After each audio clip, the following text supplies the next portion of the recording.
Yo, what is good? I am the Wegaman, and today we're going to talk about Galaia. Galaia is a roguelite action-adventure puzzler shmup game. Mixes a lot of genres together, and it's very simple, but it has a very solid foundation. Think of this as the marriage of like a very light version of Hades mixed with adventure aspects of Tunic, and also the presentation style of Tunic. Galaia is a twin-stick shooter. You use one analog stick to move your character around the screen. Use the other analog stick to aim your shots. You start any given run with 6 shots. First 5 of those shots just being normal shots, and then the last one of those being what's called a mega shot. Comes with the caveat is like once you fire that, you have no more shots. And then the way that you get your shots back or reload your shots is you have to dash. Find yourself doing this kind of ballet dance of shooting, making sure you get off the mega shot and then immediately dash. You can also make use of the dash to dodge bullets. You can also dash through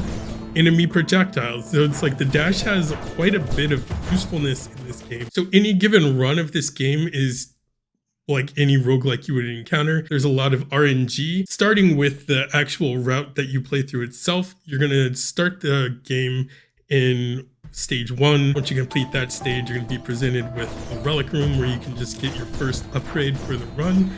And then from there, you're going to be presented with randomly generated paths that you can take. You can encounter combat stages where once you clear the combat stage, you can be presented with one of 3 upgrades and you can select from those. Those can range from anything like improving the number of mega shots that you have, doing more damage. And then you can also pick up gold in these combat stages. Then that gold can be spent at shop stages. Inside the shop stages, if you have enough money, you can then choose to upgrade your ship like you normally would in a combat stage, or you can pick a relic. In addition to those, there are relic stages where you can just be presented with a chest like you would in The Legend of Zelda. Then you open the chest and then you're presented with a random relic. Then there's also challenge combat stages where in addition to just fighting harder enemies and just dealing with a more challenging scenario, you can upgrade at the end of that stage, but you also get these crystals. These crystals, these purple crystals, are going to be the only thing that survive any given run with you.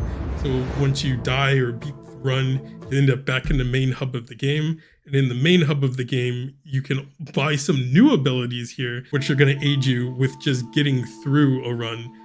With these main hub abilities, you can get stuff like additional dashes. You can start with a certain amount of money. You can pick up what's normally referred to as a bomb in a shmup game, but like just something that can clear out all the bullets on a screen that can kind of help you just stabilize a run. I also kind of view this game as like an Elder Scrolls game. Like the main draw of this is obviously going to be trying to complete a run, but there's a lot of hidden puzzles that you can encounter as you're going through a run of this game. For me personally, I found solving those puzzles more fun and enjoyable than just trying to get through the actual run. I suspect like that's going to be the thing where people get the most fun and value out of this game. That in mind, this game is normally $5, but I bought it during Memorial Day sales on Steam. I ended up paying like $1.20, $1.30 for it. And I ended up playing this game for around like 7 hours total. It didn't take that long to get through a run of this game. It was maybe like the first hour I was able to get through run of this game, but the rest of that time I spent just trying to solve these puzzles. So this kind of visual wise reminds me of Tunic, like right off the bat. It's kind of got that low poly look to it.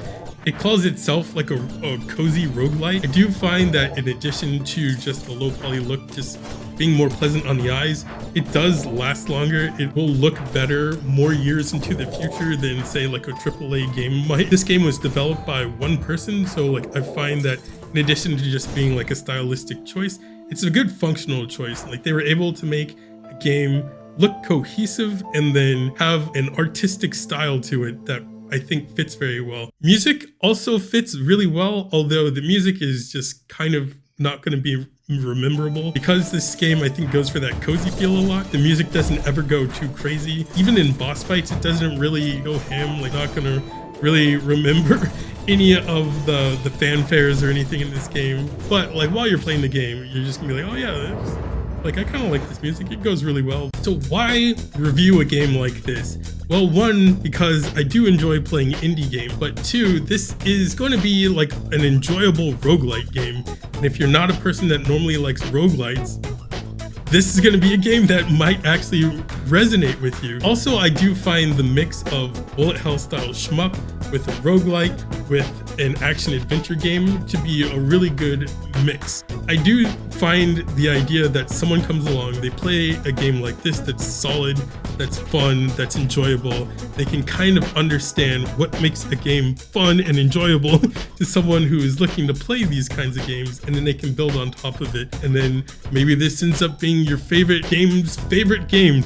If you are looking for a solid game recommendation, I would recommend Galaia. It's a great one sitting play. Like, you can play this on a weekend day and just kind of knock it out in one day. You can play this in small chunks throughout the week. I just find that you will enjoy this game if you give it a chance. And that's where I'm going to end this here. I enjoyed Galaia greatly, and this is just the game that I wanted to share with everybody. Okay, we find ourselves at the end of yet another review video. There's more indie games that I have been playing recently that I do want to review, so please stay tuned for that on this channel. And I guess until the next time, take it easy out there, stay hydrated, and be awesome. Till the next time, deuces.